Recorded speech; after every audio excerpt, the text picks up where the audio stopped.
नमस्कार मित्रों, मैं रविंद्र भारतीय इतिहास संविधान फैकल्टी मैं इस YouTube चैनल पे स्वागत करता हूं। और आज की क्लास फिर एक धमाकेदार, एक अद्भुत और हमारे कंपटीशन से जुड़ी हुई एक नई वीडियो, आपको एक नई ऑनलाइन क्लास लेकर के आए हैं। अब जो सिंधु सभ्यता के जो नगर पढ़ रहे थे और सिंधु सभ्यता के नगर, जिसमें हमने पंजाब के नगर पढ़े, जिसमें महत्वपूर्ण नगर रोपड़ पढ़ लिया। अब हम हरियाणा में सिंधु सभ्यता के नगर पढ़ने हैं। तो टॉपिक है, सभी लिखें, हरियाणा में सिंधु सभ्यता के नगर। सही नहीं चल, हरियाणा में सिंधु सभ्यता के नगर। हरियाणा में सिंधु सभ्यता के नगर। सभी विद्यार्थी अपनी नोटबुक में इस टॉपिक को लिख लें। तो आज हम चर्चा सिंधु सभ्यता के कौन से राज्य की ओर चलेंगे? हरियाणा। तो हरियाणा में हमें कौन कौन से नगर मिले हैं, ठीक है।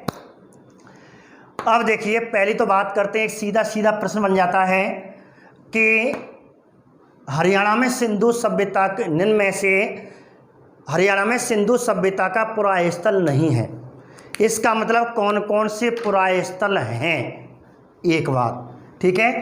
तो पहले आपको जानकारी होनी चाहिए कि हरियाणा में सिंधु सभ्यता के पुराय स्थल, तो आपको विशेष करके लगभग 5 पुराय स्थल आपको ध्यान रखने हैं, ठीक है।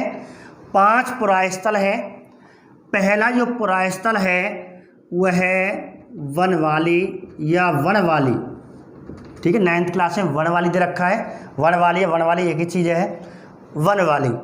दूसरा है आपका कुणाल, ठीक है। तीसरा है भगवानपुरा।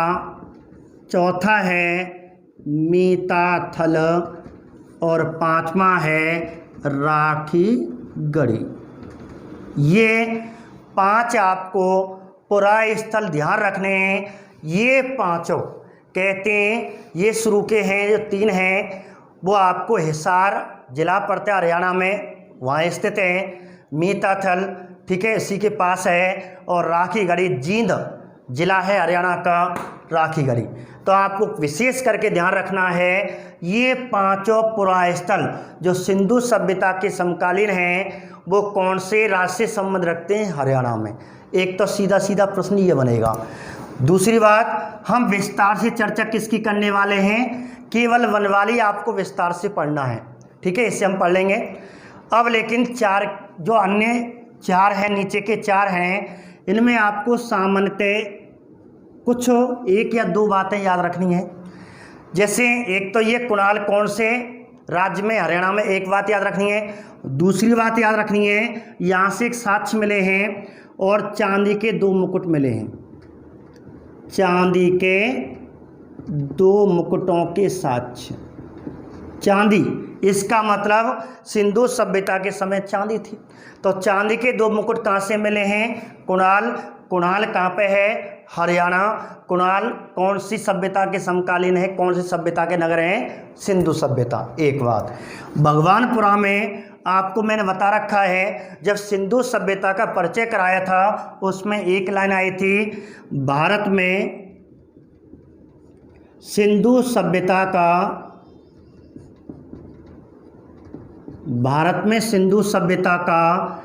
पश्चिमतम बिंदु, पश्चिमतम सीमा, पश्चिमतम बिंदु आपको आ जाए। भारत में सिंधु सभ्यता का पश्चिमतम बिंदु कौन सा है? भगवानपुरा है। एक बात मैंने आपको बताई, जैसे यदि इसको हटा दें तो सिंधु सभ्यता का पश्चिमतम सीमा या पश्चिमतम बिंदु कौन सा है? तो कौन है? सूतकांगे डोर, पाकिस्तान के बलूचिस्तान प्रांत में, ठीक है, ये याद रखना। सूतकांगे डोर हो गया। अब मीताथल पे कुछ नहीं है, केवल याद रखना मीताथल का संबंध किस राज्य से है, हरियाणा का, जो सिंधु सभ्यता का एक प्रसिद्ध पुराय स्थल है। बस इतना याद रखें, बाकी याद नहीं रखना ज़्यादा। राखी गढ़ी, राखी गढ़ी में आपको एक क्वेश्चन है कि भारत में सिंधु सभ्यता का सबसे बड़ा पुराय स्थल, क्षेत्रफल ले लो कोई भी, आप क्षेत्रफल दृष्टि से भारत में सिंधु सभ्यता का सबसे बड़ा नगर कौन सा है, धौलावीरा आता है। उसके बाद कौन सा है, राखी गढ़ी। तो किसके बाद, धौलावीरा के बाद, धौलावीरा के बाद भारत में सिंधु सभ्यता, धौलावीरा के भारत में सिंधु सभ्यता का सबसे बड़ा नगर, क्षेत्रफल पूछ रहे, वही क्षेत्रफल है, ठीक है। भारत में सिंधु सभ्यता का सबसे बड़ा नगर, इस पे ध्यान देना है आपको, कन्फ्यूजन हो जाते हैं, कन्फ्यूजन आपको निकालना है। ये पूछ रहा है भारत में सिंधु सभ्यता का सबसे बड़ा नगर, ठीक है। जब भारत शब्द लगा दिया तो आपको आंसर आएगा धौलावीरा। और धौलावीरा के बाद कौन है, राखी गढ़ी। तो पहले नंबर पे धौलावीरा, दूसरे नंबर पर राखी गढ़ी, ठीक है। कुछ गलत बता देते, कुछ किताबों में गलत लिखा हुआ है राखी गढ़ी भारत में सिंधु सभ्यता का सबसे बड़ा नगर नहीं है, दूसरे नंबर पे है पहला धौलावीरा। एक बात। अब क्वेश्चन आ जाता है सिंधु सभ्यता का सबसे बड़ा नगर। अब ये मैंने भारत शब्द हटा दिया, सिंधु सभ्यता का सबसे बड़ा नगर है। अब ऐसी स्थिति में आंसर आपको मोहनजोदड़ो करना है। तो मैं आपको एक मौखिक प्रश्न बता देता हूं कि सिंधु सभ्यता का सबसे बड़ा नगर मोहनजोदड़ो, भारत में सिंधु सभ्यता का सबसे बड़ा नगर धौलावीरा। एक बात, ठीक है। क्षेत्रफल की दृष्टि से या जनसंख्या की दृष्टि से सिंधु सभ्यता का सबसे बड़ा नगर आपको मोहनजोदड़ो आएगा, ठीक है। क्लियर बात हुई। धौलावीरा हम जानते हैं, और धौलावीरा जो पिछले वीडियो में आपको करा दिया है, या कुछ अन्य आपको जो धौलावीरा में हम वीडियो में करा रहे हैं, इसमें आपको ध्यान रखना है जो धौलावीरा है वो कौन से द्वीप में है, खड़ीद द्वीप। ये और आपको नई एनसीईआरटी किताब आ रही हैं, उनमें ये दिल्ली वाली नई एनसीईआरटी किताबों में ये शब्द दे रखा है। कुछ नई एनसीईआरटी नई माध्यमिक शिक्षा बोर्ड की किताब आने वाली हैं, उनमें भी शायद ये शब्द आ सकता है। एक नया प्रश्न बनने वाला है, किन्नन में से सिंधु सभ्यता का कौन सा पुराय स्थल खड़ीन द्वीप में स्थित है। धमाकेदार प्रश्न बनेगा। तो मैंने आपको पहले कह दिया आज धमाकेदार क्लास है। कुछ जो नई किताबें आ रही हैं, पुरानी हमने किताब पढ़ ली, दिल्ली में एनसीईआरटी में, यूपी में, एमपी में नई माध्यमिक शिक्षा बोर्ड की उनकी किताबें चल रही हैं अपने अपने माध्यमिक शिक्षा बोर्ड की। तो ऐसी राजस्थान माध्यमिक शिक्षा बोर्ड की किताबों में ये शब्द, या दिल्ली वाली किताबों में ये शब्द तो आ चुका है, बाकी शायद हमारी राजस्थान की नई किताब आ रही शायद उसमें भी आ जाए। तो ये क्वेश्चन बनता है निम्न में से सिंधु सभ्यता का कौन सा पुराय स्थल खड़ीन द्वीप के मध्य स्थित है। धौलावीरा है। मैंने आपको धौलावीरा जब क्लास पढ़ते हैं तो मैंने आपको बताया था कि एक यहाँ दो शाखाएं बन जाती हैं, ठीक है। अरब सागर से दो, कोई किताबों में नाला लिखा हुआ, कोई नदी कहते हैं। तो दो नदियों के बीच यहाँ पर योजना समचतुर्भुज के आकार की, समांतर चतुर्भुज के आकार की बताई गई थी और वास्तुशिल्प आधारित है। तो यहाँ पे ये नगर है, ऐसे दो नदी या नालों का, नहरों का स्रोत बताया गया है। ये है मनसर, ये है मगहर। ये दो नदियों या किताबों में नहरों के मध्य या नालों के मध्य ये पुराय स्थल समांतर चतुर्भुज के आधार पर इसकी योजना बनाई गई थी। तो आपको ध्यान रखना ये है। तो ऐसा क्षेत्र दो नदियों के मध्य है, ठीक है, दो नालों के मध्य है, तो इसे खड़ीन द्वीप कहा गया है। तो खड़ीन नाम गांव है, पास में खड़ी गांव है, इसलिए इसका नाम रख दिया खड़ीन द्वीप। तो सिंधु सभ्यता का ऐसा पुराय स्थल जो खड़ीन द्वीप में स्थित है, तो आंसर आपका धौलावीरा आएगा, ठीक है। एक बात। और धौलावीरा में मैंने आपको बता दिया विश्व का सबसे प्राचीन खेलने का स्टेडियम, क्रीड़ा स्थल ही या सबसे सुंदरतम जल प्रबंधन प्रणाली के प्रमाण मिले, 2 सबसे बड़े तालाब जलाशय मिले, बाकी कुल टोटल छोटे छोटे जोड़े हैं तो 16 मिलते हैं, लेकिन सबसे बड़े 2 जलाशय मिले, एक बावड़ी मिली है, ध्यान रखना बावड़ी के साथ से कभी पूछ ली जाए तो आपको धौलावीरा। सबसे सुंदरतम जल प्रबंधन प्रणाली पूछ ली जाए धौलावीरा, लेकिन सबसे महत्वपूर्ण जल प्रबंधन प्रणाली पूछ ली जाए तो मोहनजोदड़ो। सबसे महत्वपूर्ण जल प्रबंधन प्रणाली पूछी जाए मोहनजोदड़ो, सबसे सुंदरतम जल प्रबंधन प्रणाली पूछी जाए धौलावीरा। और धौलावीरा में जल निकासी के प्रमाण थे, नालियाँ थी, देखो वहाँ जा कर के, ठीक है, हम गलत पढ़ लेते हैं, ध्यान रखना जल निकासी के प्रमाण थे। जल प्रबंधन सबसे सुंदरतम जल प्रबंधन के प्रणाली यहाँ से मिले हैं, छोटे कहते हैं अनेक संख्या में 16 कुल संख्या बताई गई है, जिसमें 2 बड़े जलाशय हैं जिनके चारों तरफ पत्थरों के कोई कहते हैं चट्टानों काट के बनाया गया, अर्थात पत्थरों के कृत्रिम तालाब हैं, ये बनाए गए थे, प्राकृतिक नहीं कृत्रिम तालाब बने हुए हैं, 2 जलाशय 2 तालाब बने हुए हैं, ठीक है, जिनकी संख्या 16 में से 2 सबसे बड़े हैं, एक बावड़ी है। तो जल निकासी की छोटी छोटी नाली यहाँ पे भी पत्थर की मिली हुई है, ईंटों में पकी हुई लगी, प्रमाण ऐसे होता है पत्थर है, लेकिन कहा जाता है पत्थरों के बीच में ईंट लगी हुई है।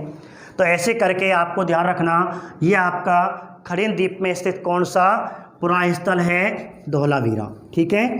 तो इसलिए मैं एक्स्ट्रा जो क्वेश्चन आपको कन्फ्यूजन वाले होते हैं वो मैं साथ साथ आपको बता के जा रहा हूँ। अब बात करते हैं, ये तो आपको सामान्य परिचय सामान्यतः याद रखना है, लेकिन विस्तार से कौन सा पढ़ना है, वनवाली या वनवाली, ठीक है। अब सभी विद्यार्थी अपने, ठीक है, अपने नोटबुक में टॉपिक डालें वनवाली।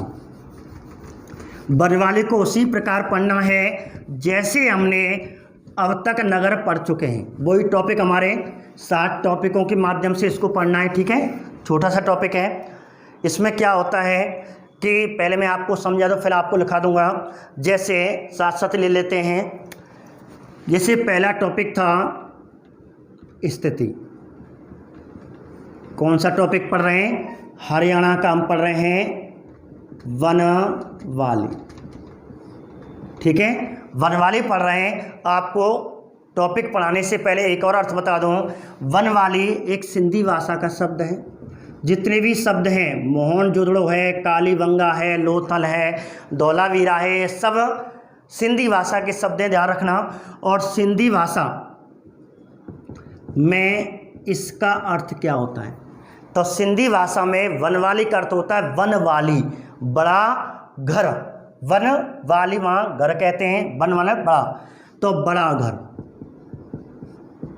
और अलग से क्वेश्चन बन जाता है, बड़े घरों के साक्ष्य, सिंधु सभ्यता का ऐसा पुरास्थल यहाँ से बड़े घरों के साक्ष्य मिले हैं, तो वनवाली, ठीक है, कहा जाता है। वनवाली का अर्थ होता है बड़ा घर, एक बात, सिंधी भाषा का शब्द है, ठीक है। अब बात करते हैं स्थिति, तो मैंने अभी आपको स्थिति बताई थी, ठीक है, इसी प्रकार जैसे धौलावीरा की बताई थी, ऐसे वनवाली कहाँ स्थित है, तो वनवाली हरियाणा राज्य में, हरियाणा राज्य के कौन से जिले में, हिसार जिला, कौन सा जिला, हिसार जिला, हरियाणा, ये आपको ध्यान रखना है, ठीक है। दूसरा टॉपिक है किस नदी के किनारे, जैसे धौलावीरा मनसर मगहर नदियों के मध्य खड़ीन द्वीप में स्थित है, ऐसे ही अब आपको ध्यान रखना, जो जितने मैंने 5 हरियाणा के पुरास्थल बताए थे, कोई भी पुरास्थल आपको 5 में से नदी पूछ ले कि राखीगढ़ी कौन सी नदी के किनारे, भगवानपुरा कौन सी नदी, कोई भी पूछ रहे हैं, आप तो ध्यान रखना विशेष करके जो आंसर आता है वह सरस्वती नदी आता है। तो हरियाणा का कोई भी पुरास्थल आ जाए, प्राय इसका आंसर क्या होगा, सरस्वती नदी। अब देखिए सरस्वती नदी पे आपके जो प्रश्न बनते हैं, केवल सिंधु सभ्यता, भारतीय इतिहास में सिंधु सभ्यता और वैदिक सभ्यता, वैदिक काल में ही प्रश्न बनते हैं। सिंधु सभ्यता में ये प्रश्न बनता है, हरियाणा के पुरास्थल सरस्वती नदी के किनारे हैं जितनी भी हैं, तो वनवाली किस नदी के किनारे हो गए, सरस्वती। दूसरा क्वेश्चन बनता है कि वैदिक काल में इसके क्वेश्चन बनते हैं कि वैदिक काल में सबसे पूज्य नदी, तो वैदिक काल की सबसे पूज्य नदी आर्यों का, वैदिक काल में आर्यों की संस्कृति का मुख्य केंद्र सप्तसैंधव क्षेत्र था, सिंधु और सरस्वती के मध्य का क्षेत्र, ठीक है। तो सप्तसैंधव क्षेत्र में इसकी गिनती की जाती है। नदी तमाम नदियों में श्रेष्ठ पूज्य नदी है, वैदिक काल की पूज्य नदी मानी जाती है, ठीक है, बाकी इतने क्वेश्चन बनते हैं। अब हम बात करते हैं इसके बाद, यदि आपका छोटा सा आगे क्वेश्चन बढ़ता है, एग्जाम में हमारा क्वेश्चन बढ़ाता है, तो अगला क्वेश्चन बढ़ाएगा खोज। इसकी खोज किसने की या इसकी खुदाई किसने की, ये दो प्रश्नों बनते हैं। तो खोजकर्ता और खुदाई करता एक ही व्यक्ति था, एक ही पुरातत्व विद्वान था और उसका नाम है R.S. विस्ट। तो कहते हैं इसकी खुदाई 73 और 74 में खुदाई और उत्खनन माना जाता है। तो 73 और 74 प्राय लिखा हुआ है, तो इसलिए हम लिख देते हैं 73 में खोजे, 74 में पूर्णतः सफलता मिल गई, और वो एक ही व्यक्ति है और उसका नाम है R.S. विस्ट। ठीक है, R.S. विस्ट। यहाँ मैं इनका चलो पूरा नाम लिख देता हूँ। R से है रविंद्र सिंह बिष्ट। तो रविंद्र सिंह बिष्ट ने, तो धौलावीरा की खुदाई किसने की थी, रविंद्र सिंह बिष्ट ने भी की थी, और बनवाली की भी रविंद्र सिंह बिष्ट ने ही की थी। धौलावीरा की खोज करता अलग था जगपति जोशी, ठीक है, जेपी जगपति जोशी। तो रविंद्र सिंह बिष्ट ने बनवाली और धौलावीरा की खुदाई की थी 1990-91 में। आपको ध्यान रखना 90 ही सही माना जाता है, यदि एक साथ दे दें तो 90-91 में। तो धौलावीरा की खुदाई की थी इधर, लेकिन उससे पहले उसने रविंद्र सिंह बिष्ट ने बनवाली की खुदाई कर चुकी थी। अब इसने खुदाई की थी। अब इसके बाद एक और चीज़ आपको बता दूं, उपनाम पूछ ले, ठीक है, उपनाम पूछ ले। तो इसे कहते हैं समृद्धों का शहर, समृद्धों का शहर कहते हैं, एक बात। दूसरा एक और है आपका, सिंधु सभ्यता का छठवां महत्वपूर्ण नगर, सिंधु सभ्यता का छठवां महत्वपूर्ण नगर, ये आपको ध्यान रखना है। सिंधु सभ्यता का पहला महत्वपूर्ण नगर सबसे पहले क्या कराया था, पहला महत्वपूर्ण नगर हड़प्पा, दूसरा मोहनजोदड़ो, तीसरा चनुदड़ो, चौथा लोथल, पांचवा कालीबंगा, छठवां बनवाली। ठीक है, 6 महत्वपूर्ण नगर आते हैं। तो ये 6 महत्वपूर्ण नगर आपको ध्यान रखने हैं। तो छठवां महत्वपूर्ण नगर कौन माना जाता है, आपका बनवाली माना जाता है। एक बात, समृद्धों का शहर किसे कहते हैं, बनवाली को। चलो एक प्रश्न बताएं, यही मैं आपको पहले मैं आपको लिख देता हूँ, आप मनन करें, कोशिश करें बताने का। जैसे समृद्धों का शहर आया तो आंसर क्या देना, बनवाली। ऐसी आ जाए मुर्दों का शहर, मुर्दों का शहर किसे कहा जाता है। या अगला प्रश्न है, मुर्दों का टीला किसे कहते हैं। या क्वेश्चन आ जाए,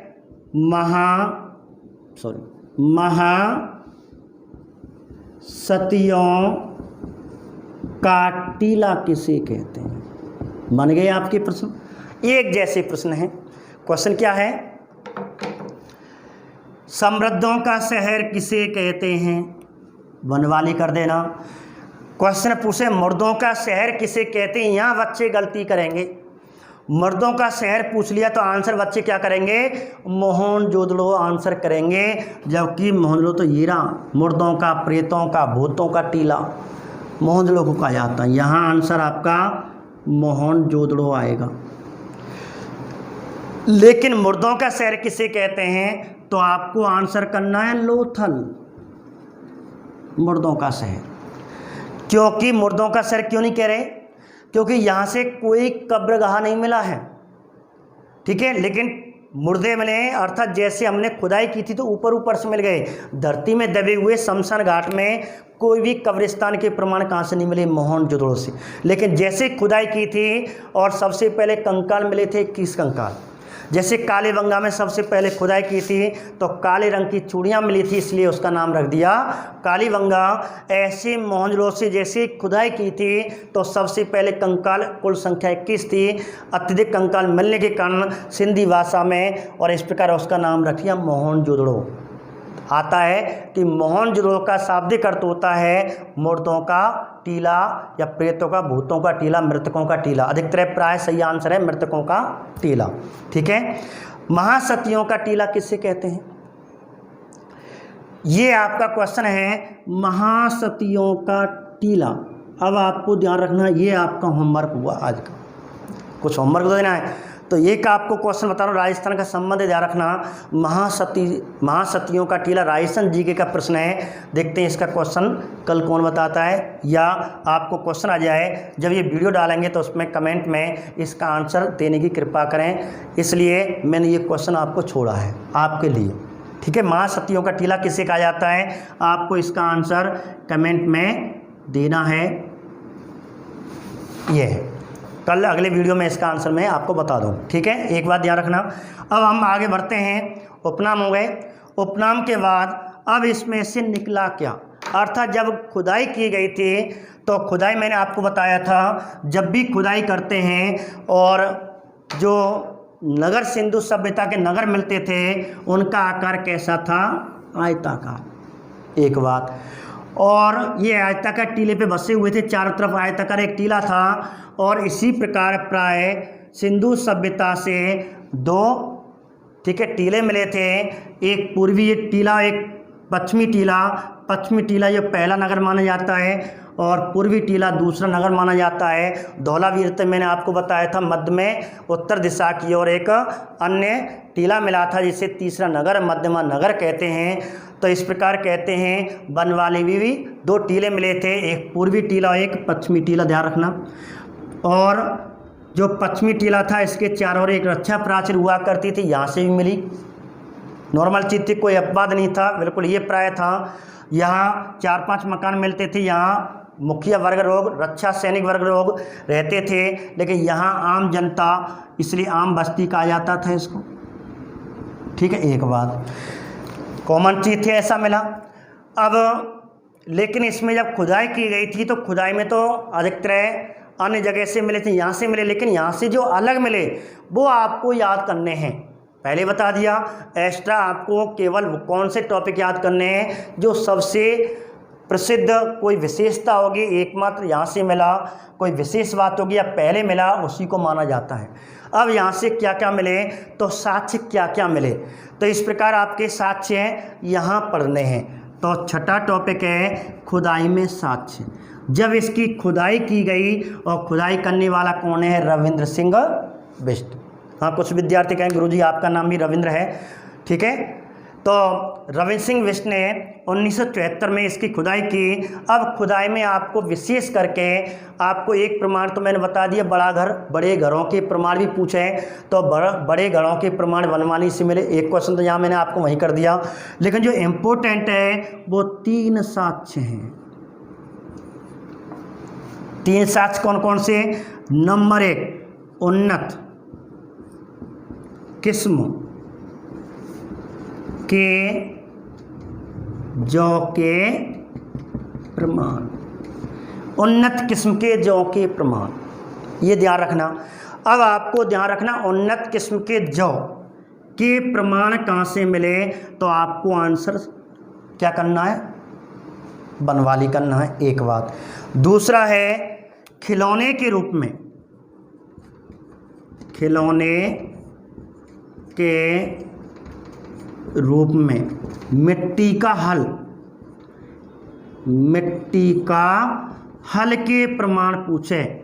ठीक है। मिट्टी का हल मिला है, तो कैसा मिला है, मिट्टी का हल मिला है। किसके रूप में मिला है, खिलौने के रूप में। इसका मतलब हल ना मिलो। मैं अभी आपको एक कन्फ्यूजन वाले प्रश्न, आपको एक जॉब पे, एक हल पे आपके प्रश्न बताने वाला हूँ, इसलिए बने रहें। इन पर मैं आपको कन्फ्यूजन मिटाने वाला हूँ। जितने भी हमारे भारतीय इतिहास में क्वेश्चन पूछे जाते हैं हल पे और जॉब पे, मैं एक साथ आपको एक अलग नोट के रूप में इनको लिखाने वाला हूँ। ठीक है। पहले हम इस टॉपिक को पढ़ लेते हैं। तीसरा जो प्रमाण मिला, यहाँ से जो एक तो सबसे ज़्यादा पूछे जाने वाले इसमें जो क्वेश्चन है वो मिट्टी का हल पूछा जाता है, सबसे ज़्यादा पूछा जाने वाला ये क्वेश्चन है। बनवाली में ये क्वेश्चन पूछा जाता है सबसे ज़्यादा। ठीक है। तीसरा प्रमाण क्या मिला, यहाँ से धावन पात्र धावन पात्र के प्रमाण। धावन पात्र, अब धावन पात्र का मतलब क्या होता है? बेसिन, ठीक है, वाश बेसिन कहते हैं, वाश बेसिन जो हम हाथ धोते हैं। तो यहाँ से हाथ धोने के प्रमाण, जब फ्रेश होने के बाद अपने हाथ धोते तो वाशिबल पे धोते हैं, तो यहाँ पे वाश बेसिन जिसे धावन पात्र कहते हैं, तो वाश बेसिन के प्रमाण भी मिले हैं आपको यहाँ से। तो विशेष करके आपको जो कन्फ्यूजन वाले प्रश्न होते हैं वो जॉ और हल में पूछे जाते हैं, या तो सीधा प्रश्न पूछ लेते हैं, और इसमें सबसे ज़्यादा क्वेश्चन पूछा जाता है हल। एक बात, अब आपको छठवां जो टॉपिक है, ठीक है, छठवां टॉपिक है वह है एकमात्र नगर। अब एकमात्र नगर में जो आपका 7वां बिंदु है वो आपको नोटबुक में क्या लिखना है? एकमात्र नगर, ठीक है। जो कन्फ्यूजन वाले प्रश्न में आपको इनमें बताने वाला हूँ, बोला कर दिए हैं, इनके बारे में विस्तार से यहीं आपको डिटेल बता दूंगा। अब एकमात्र नगर, एकमात्र नगर एक क्वेश्चन आता है और चर्चित प्रश्न है। सिंधु सभ्यता का ऐसा नगर जहाँ से जल प्रबंधन प्रणाली का अभाव के प्रमाण मिले हैं। क्या क्वेश्चन, क्या बोला मैंने अभी? क्वेश्चन क्या है मैं आपको बता रहा हूँ यहाँ, जल प्रबंधन प्रणाली का अभाव। एक स्टूडेंट पूछ रहा था गुरु जी इसका आंसर सही क्या है? कुछ किताबों में, कुछ गाइड में, कुछ, ठीक है, गाइडर इसका जो आंसर है वह धौलावीरा बता देते हैं, जबकि नहीं, इसका आंसर वनवाली है। तो जल प्रबंधन प्रणाली का अभाव, इसका मतलब है कि जल प्रबंधन प्रणाली का अभाव था, जल निकासी का अभाव था। दोनों चीज़ें आपको जल प्रबंधन पूछ ले या जल निकासी, सर्वाधिक जो पूछा जाता है वो जल निकासी पूछा जाता है। अर्थात जल प्रबंधन के यहाँ कोई विशेष कृत्रिम तालाब नहीं मिले, पानी आ जाता ठीक है भर लेते हैं, नदियों के माध्यम से जो भी है, सिंधु में काफ़ी नदी था उस समय, पानी था, पी लेते थे, कोई मतलब नहीं, प्रबंधन की आवश्यकता नहीं है। जल निकासी का भी कोई नाली नहीं थी, आराम से बह करके और कहते नहर के नाली के आसपास के गड्ढों में चला जाता था। तो यहाँ से कोई भी निकासी अर्थात नाली नहीं मिली है। जैसे मकानों में नालियाँ हुआ करते थे, सिंधु सभ्यता के प्रत्येक मकान में नालियाँ धूप से पकी हुई, मिट्टी से पकी हुई नालियाँ हुआ करती थी, लेकिन यहाँ से कोई नालियों के प्रमाण नहीं है। अब यहाँ कन्फ्यूजन ध्यान रखना, ये आंसर सही है, वनवाली इसमें आंसर है, धौलावीरा नहीं है। तो जल निकासी प्रणाली का अभाव कहाँ से मिला? तो आंसर क्या होगा आपका? वनवाली होगा। एक बात, अब यहीं मैं आपको एक जल निकासी के बारे में प्रश्न बता देता हूँ। जो कन्फ्यूजन होते हैं, बच्चे काफ़ी पूछते रहते हैं गुरुजी सही सही बताओ क्या है। तो कन्फ्यूजन, जल निकासी पे प्रश्न कन्फ्यूजन है जॉ पे और हल के बारे में। तो इनमें मैं आपको कन्फ्यूजन वाले प्रश्न इस वीडियो में मैंने आपको लगभग मौखिक रूप से सब करा दिए हैं। अब मैं आपको, ठीक है, इस पर आपको ध्यान रखना, महासतियों का टीला किसे कहते हैं, कमेंट में वीडियो देख करके जरूर इसका आंसर देने की कोशिश करें। अगले वीडियो में इसका आंसर दे दूंगा, ठीक है। अब देखिए, तो बात कर रहे हैं, एक तो जॉ की बात करेंगे और एक हल की बात करेंगे, ध्यान रखना इन तीनों की बात करने जा रहा हूँ। तो पहले हम जल निकासी की बात कर लेते हैं। तो एक क्वेश्चन ये है, अब जल निकासी पे जो प्रश्न बनते हैं, मैं आपको एक नोट के रूप में आप नीचे ऐसे ही नोट लिख लेना। जैसे अब जल प्रबंधन या जल निकासी पे जो क्वेश्चन बनता है, जैसे जल निकासी पे हमारे भारतीय इतिहास में प्राय मैंने अनुभव किया है 3 प्रश्न बनते हैं, और 3 से चौथा पूछेगा नहीं भारतीय इतिहास में। नंबर 1, निम्न में से सिंधु सभ्यता का ऐसा कौन सा प्रवाह स्थल यहाँ से जल निकासी या जल प्रबंधन का अभाव के प्रमाण मिलते हैं? एक प्रश्न तो ये रहा। तो ध्यान रखना क्या है, सिंधु सभ्यता का ऐसा प्रवाह स्थल यहाँ से जल निकासी अभाव के प्रमाण मिलते हैं, इस प्रणाली का अभाव मिलता है। तब आंसर आपको क्या करना है? वनवाली आंसर करना है। एक क्वेश्चन क्लियर हो गया। दूसरा क्वेश्चन क्या बनता है, अब जल निकासी की नालियाँ हुआ करती थी प्राय मिट्टी की, धूप से पकी मिट्टी की नालियों से कहते नालियाँ ऐसे लगा दी जाती थी, इस प्रकार ईंटों को ऐसे लगा देते थे तो पानी निकल जाता था घरों में। लेकिन 2 नगर ऐसे मिले हैं यहाँ नालियाँ तो मिली हैं लेकिन धूप से पकी हुई ईंटों से नहीं मिली हैं। वो अपवाद हैं। आपको ये 3 अपवाद शेयर हो गए। एक तो अपवाद हो गया बनवाली से जल निकासी नालियाँ मिली नहीं हैं, कोई नालियों के प्रमाण नहीं है। लेकिन 2 जगह से नालियाँ ईंटों से नहीं मिली हैं, मिली तो है लेकिन ईंटों से हैं ना मिल करके हैं। अब किसकी? एक तो है लकड़ी की नालियाँ। तो लकड़ी की नालियों के प्रमाण कहाँ से मिले? तो सिंधु सभ्यता का एकमात्र ऐसा पुरास्थल यहाँ से लकड़ी की बनी नालियों का प्रयोग होता था, अर्थात लकड़ी की बनी नालियों के प्रमाण मिले हैं। तो बताइए आंसर। तो इसका आंसर मैंने आपको बता रखा है, वीडियो में देखना। कालीबंगा वाले वीडियो में लकड़ी की बनी नालियों के प्रमाण मिले हैं कालीबंगा से। ठीक है, राजस्थान का भी क्वेश्चन बनता है। एक बात। तीसरा है, एक ऐसा पुरास्थल है यहाँ से नालियाँ मिली हैं लेकिन वहाँ से ईंटों की या लकड़ियों की नालियाँ नहीं मिली हैं। अब वहाँ से किसकी मिली हैं? वह अपवाद। और ये आंसर है आपका मिट्टी के बने पाइपों की नालियाँ। मिट्टी के बने पाइपों की नालियाँ, अर्थात नालियाँ काई की हैं? मिट्टी के बने पाइपों की नालियों के प्रमाण मिले हैं। और वो बताइए आंसर, मैंने आपको बता रखा है चनूदड़ो। वीडियो में देखें, सिंधु सभ्यता के सभी नगर देखें, उनमें इनकी व्याख्या मैंने वहाँ बता रखी है। तो यहाँ मैंने आपको एक साथ इनको लिखा दिया। तो जल निकासी जो प्रणाली है, नालियों के ऊपर 3 प्रकार के प्रश्न हैं। कोई भी नाली के प्रमाण बनवाली से नहीं मिले हैं, लेकिन यहाँ अधिकतर प्राय जो नालियाँ मिलती थी धूप से पकी हुई मिट्टी की बनी होती थी। लेकिन यहाँ से नालियाँ तो मिली हैं 2 जगह से, लेकिन वो ईंटों की ना होकर के लकड़ी की नालियाँ कहाँ से मिली? कालीबंगा से। मिट्टी की पकी पाइपों की नालियाँ चनूदड़ों से। तो ये आपके जल निकासी। अब एक क्वेश्चन बनता है जल प्रबंधन। अब जल प्रबंधन पर प्रश्न बनते हैं, कन्फ्यूजन वाले प्रश्न हैं। बच्चों ने कहा था गुरुजी जब अगली वीडियो पढ़ाएं तो हमारे इस कन्फ्यूजन को मिटा दें, इसलिए मैंने ये आपको इस वीडियो में लगभग कहते हैं 25 एक्स्ट्रा क्वेश्चन हैं। बनवाली के अलावा 25 मैंने एक्स्ट्रा मॉक जो टेस्ट कहते हैं महत्वपूर्ण क्वेश्चन होते हैं, मॉक क्वेश्चन होते हैं, उनको मैंने इसमें जोड़ दिया है कन्फ्यूजन वाले प्रश्नों को। इसलिए वीडियो को ज़रूर ध्यान से देखें। अब देखो जल प्रबंधन। अब जल प्रबंधन पे आपके कौन कौन से प्रश्न बनते हैं? एक तो जल प्रबंधन का अभाव हो गया, तो अभाव का जब प्रश्न पूछे हैं तो आपका क्या हो गया? बनवाली। ये तो सीधा सीधा प्रश्न हो गया। जल निकासी जल प्रबंधन कोई कहते हैं अभाव था। दूसरा क्वेश्चन है सबसे सुंदरतम जल प्रबंधन प्रणाली। सबसे सुंदरतम जल प्रबंधन प्रणाली के साक्ष्य। सबसे सुंदरतम जल प्रबंधन प्रणाली के साक्ष्य कहाँ से मिले? तो आंसर क्या होगा? धौलावीरा, जो मैंने अभी बताया था।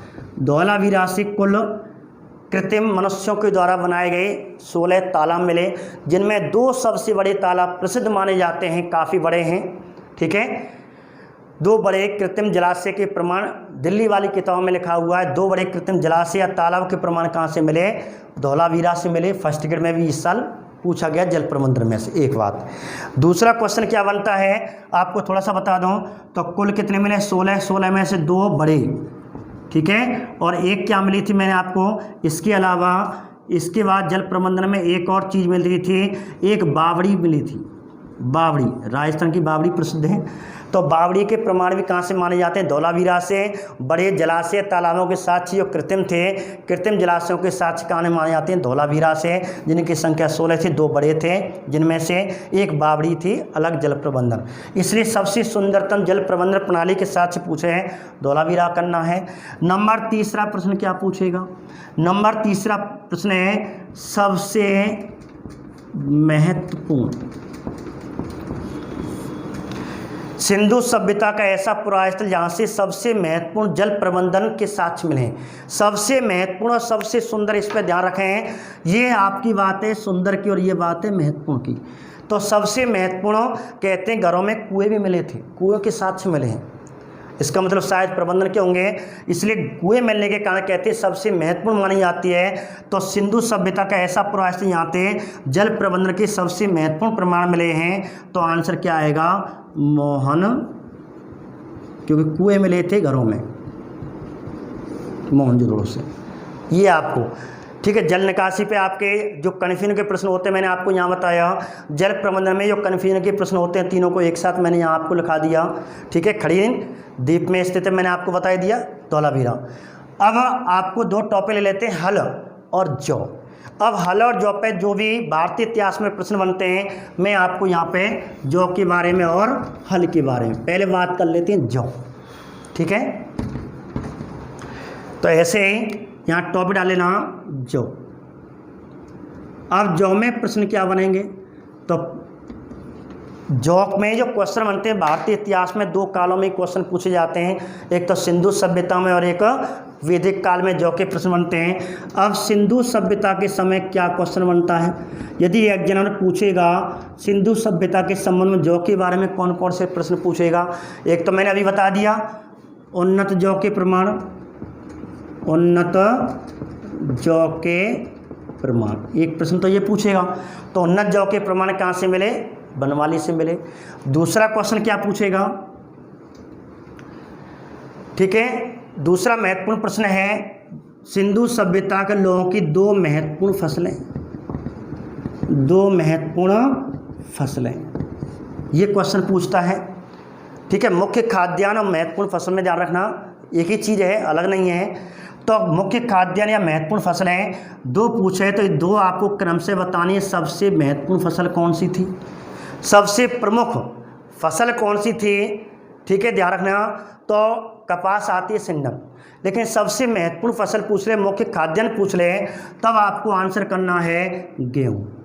पहले नंबर की गेहूँ और दूसरे नंबर की जौ, ये दो क्वेश्चन बनते हैं। तो सिंधु सभ्यता का मुख्य खाद्यान्न क्या था, गेहूँ था, लेकिन मुख्य फसल क्या थी, कपास थी, लेकिन महत्वपूर्ण फसल दो मानी जाती, गेहूँ और जौ, जो दूसरे नंबर पे थी, ये ध्यान रखना।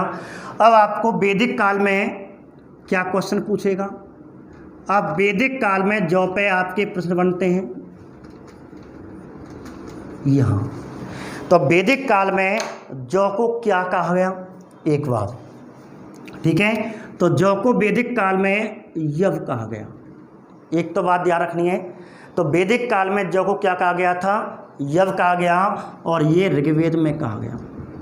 तो ऋग्वेद में जौ को यव कहा जाता है, एक बात, ठीक है। गेहूँ को गोधूल या गोधुली कहते थे और चावल को ब्रीही कहते थे, एक बात। दूसरा क्वेश्चन क्या बनता है, वैदिक काल में कहते हैं कि जब जौ में जौ के जो दाने हुआ करते थे और गर्म दूध में वो जौ के दाने डाल देते थे, और इस प्रकार अर्थात जौ में वो दूध में गर्म दूध में क्या मिला दिए, जौ के दाने मिला दिए। जैसे हम खीर बनाते हैं तो जब गर्म दूध हो जाता है तो उसमें खीर डाल देते हैं, वो चावल डाल देते खीर बन जाती है।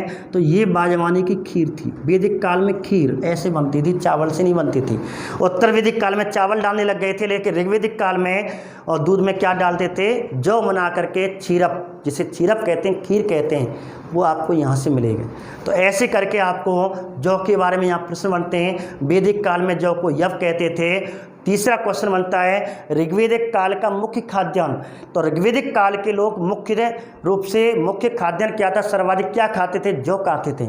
लेकिन सिंधु सभ्यता के मुख्य खाद्यान्न गेहूँ था और दूसरे नंबर पर क्या खाते थे, वो जौ खाते थे। ठीक है, ये क्वेश्चन हो गए। अब आ जाओ आपके हल के बारे में थोड़ा सा प्रश्न पूछ लेते हैं। अब हल में क्या प्रश्न बनेगा, तो हल में आपको पहले 3 क्वेश्चन आपको सिंधु सभ्यता पे क्वेश्चन बनते हैं और कुछ आपको वैदिक सभ्यता पे क्वेश्चन बनते हैं। ठीक है, देखिए बात करते हैं अब हल की। तो आप टॉपिक डालें हल। तो पहले बात करते हैं हम सिंधु सभ्यता पे कितने प्रश्न बनते हैं हल में। तो सिंधु सभ्यता पे ध्यान रखना, विशेष करके 2 प्रश्न ध्यान रखना। नंबर 1, मिट्टी का हल कहाँ से मिला, मिट्टी का हल कहाँ से मिला, या खिलौने के रूप में मिट्टी का हल पूछेगा मिट्टी का हल। ठीक है, तो खिलौने के रूप में मिट्टी का हल या मिट्टी का हल या हल के प्रमाण पूछें। 3 क्वेश्चन बन रहे हैं। हल के प्रमाण कहाँ से मिले, मिट्टी का हल कहाँ से मिला, या खिलौने के रूप में मिट्टी का हल कहाँ से मिला। यदि आपको ऑप्शन में 4 पुरास्थल दे रखे हैं, चारों ऑप्शन में 4 पुरास्थल दे रखे हैं, तब आपको वनवाली करना है। लेकिन ध्यान रखना एक बात, हल के प्रमाण सिंधु सभ्यता से किसी भी पुरास्थल से नहीं मिली। हल का मतलब लकड़ी का हल, जोतने वाला हल, लेकिन ये तो खिलौना मिला है। लेकिन यदि पूछ ले, क्वेश्चन यही आ जाए, हल के सिंधु सभ्यता का ऐसा पुरास्थल जहाँ से हल के प्रमाण मिले हैं, नंबर 1 वनवाली कर दिया, नंबर 2 मोहनजोदड़ो कर दिया, नंबर 3 लोथल कर दिया, नंबर 4 कोई भी नहीं। तो आंसर कोई भी नहीं आएगा, केवल हल पूछ रहा है। मिट्टी का हल पूछे सीधा आंसर वनवाली, और वनवाली ऑप्शन ना दे रखा हो तो ध्यान रखना मिट्टी का हल पूछे 2 जगह से मिले हैं, मोहनजोदड़ो से भी मिला है। लेकिन नहीं, इतना क्वेश्चन आपको घुमावदार नहीं पूछते। हाँ, एक क्वेश्चन घुमा सकता है, मिट्टी के हल कहाँ से मिले, तो आपको वनवाली 4 पुरास्थल दे रखे हों, यदि एक में कोई नहीं तो आपको कोई नहीं आएगा, क्योंकि मिट्टी का हल मिला, लकड़ी का हल नहीं मिला, किसान का हल नहीं मिला है। तो सिंधु सभ्यता के किसी पुरास्थल से जो किसान का हल होता है वो नहीं मिला है, एक बात। लेकिन मिट्टी का हल, खिलौनों की मिट्टी का हल पूछता तो आपको वनवाली करना है, वनवाली ऑप्शन में ना हो तो आपको मोहनजोदड़ो करना है। ठीक है, एक बात। दूसरी बात करते हैं हम, मिट्टी का हल हो गया। अब आगे सिंधु सभ्यता के समय और हल पे क्या क्वेश्चन बनते हैं। ठीक है, एक तो मैंने आपको ये सीधा प्रश्न बना दिया, एक ये बन गया, बाकी आपको वैदिक काल पे बनेगा। दोनों क्वेश्चन आपको 3-4 क्वेश्चन बताए थे, इसी बता दिए। अब वैदिक काल में क्वेश्चन क्या बनेगा, लास्ट टॉपिक है, इसके बारे में थोड़ा सा। वैदिक काल में हल को क्या कहा जाता था, एक क्वेश्चन। वैदिक काल में हल को क्या कहते थे, तो वैदिक काल में हल को लांगल कहते थे। वैदिक काल में हल को क्या कहा जाता है, लांगल, या ऋग्वेद में हल को क्या कहा गया, लांगल, ऋग्वेद में। ठीक है, ये ऋग्वेद है। लेकिन यदि पूछ ले यजुर्वेद में या उत्तर वैदिक काल में, ये तो वैदिक काल हो गया, ये उत्तर वैदिक काल हो गया, तो उत्तर वैदिक काल में हल को क्या कहते थे, तो आपको लांगन नहीं करना, लांगन ऑप्शन में दे रखा होगा, 100% होगा, आपको करना है शीर कहते थे, शीर। ठीक है, तो उत्तर वैदिक काल में हल को शीर कहते थे, जबकि ऋग्वेदिक काल में लांगर कहते थे, एक बात। दूसरी बात, हल का निशान वैदिक काल में या ऋग्वेदिक काल में या उत्तर वैदिक काल में अर्थात वैदिक काल में हल का निशान, जब खेत जोतते थे तो कूण बनते, कूण, हल्के निशान, तो हल्के निशान को क्या कहा जाता था, सीता। वैदिक काल में हल्के निशान को क्या कहा जाता था, आपको सीता करना है। लेकिन जब वैदिक काल की बात करें तो वैदिक काल में सीता क्या था। अब देखो, एक एक कन्फ्यूजन वाले प्रश्न है, लेकिन वैदिक काल में सीता क्या था, एक बात, या वैदिक काल में सीता भूमि क्या थी, 2 क्वेश्चन बन गए। आपको सिंधु सभ्यता के समय ध्यान रखना, तो सिंधु सभ्यता के समय तो हल के बारे में ये है, लेकिन वैदिक काल में हल के कहते हैं, हल के लिए 3 शब्दों का उल्लेख हुआ है, लांगल, क्षीर और सीता, एक बात। ठीक है, यहाँ मैंने वैदिक काल दोबारा लिख दिया, मौर्य काल है। ठीक है, वैदिक काल में हल के लिए 3 शब्दों का उल्लेख हुआ है, लांगल, शीर और सीता। ऋग्वेद काल में, ऋग्वेदिक काल में या ऋग्वेद में हल को लांगल कहा जाता है। उत्तर वैदिक काल में अर्थात यजुर्वेद के समय, यजुर्वेद में इसे हल को शीर कहा जाता है। लेकिन हल के निशान को वैदिक काल में, उत्तर वैदिक काल में, ऋग्वेदिक काल में सीता कहते थे। लेकिन मौर्य काल में सीता क्या था, मौर्य काल में सीता एक कर था, और कर कैसा, गवर्नमेंट कर, इनकम टैक्स, एक तरह का इनकम टैक्स होता है, तो एक तरह का राजकीय कर था, राजकीय सरकारी भूमि। तो सरकारी भूमि से लिया जाने वाला कर, तो सरकारी भूमि से लिया जाने वाला कर राजकीय कर कहलाता था। राजकीय भूमि से प्राप्त कर, तो पूरा शब्द लिख सकते हैं, राजकीय भूमि से प्राप्त कर, या राजकीय भूमि से प्राप्त आय, तो राजकीय भूमि से प्राप्त आय या राजकीय भूमि से प्राप्त कर सीता था। तो सीता क्या था, एक प्रकार का कर था। लेकिन मैं कह रहा हूँ राजकीय भूमि, लेकिन राज के मतलब गवर्नमेंट आ गए इसमें, लेकिन अन्य भी तो होते हैं, वो भी तो कर देते हैं। उस कर को भाग कहते थे, भूराजस्व कर। तो मौर्य काल में भूराजस्व कर भाग, पार्ट कहलाता था, लेकिन राजकीय भूमि कर क्या कहलाता था? सीता कहलाता था। और सीता भूमि राजकीय भूमि, सरकारी भूमि, राजा की अधीन भूमि। तो राजकीय भूमि को क्या कहते थे? राजकीय भूमि को सीता भूमि, और इससे जो कर लिया जाता था, ये जो आय प्राप्त होती थी, वो सीता कहलाती थी। और इस प्रकार हमने आज ये कौन सा टॉपिक पढ़ लिया? वनवाली पढ़ लिया।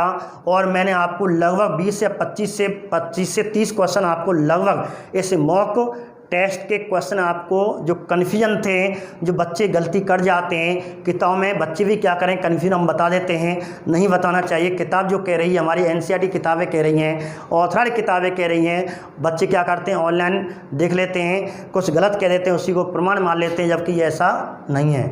हमारा ऑथराइड आंसर ही क्लियर करना है।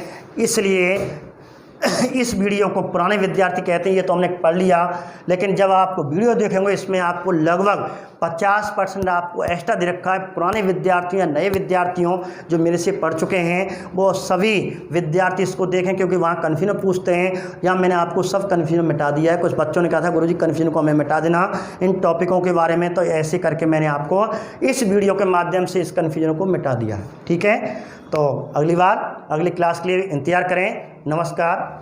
Are sir.